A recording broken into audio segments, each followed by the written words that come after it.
దేవుడు ఆత్మని ఎలా అనుగ్రహిస్తాడంటే కొలత లేకోకుండా ఆయన ఆశీర్వాదమైన అలాగుంటుంది, ఆయన ఆత్మ అయినా అలాగ ఉంటుంది, ఆయన కృప కూడా మంచు వలె కృపను కుమ్మరించగలిగిన వాడు.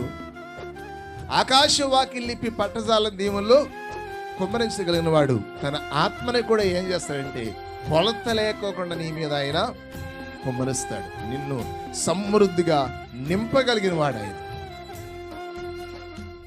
ఆత్మచేత నింపబడిన నువ్వు ఆత్మచేత నింపబడిన వ్యక్తి అయితే దేవుని మాటలే నీవు పలకాలి. మరి పలుకుతున్నారా? దేని వాక్యం చెప్తుంది?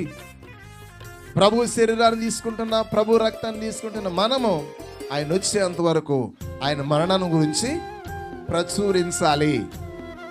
మరి ఆత్మ నీలో పని చేయకపోతే, ఆత్మదేవుడు నీలో లేకపోతే నువ్వేమి ఆయన మరణాన్ని గురించి ప్రచురం చేయలేవు.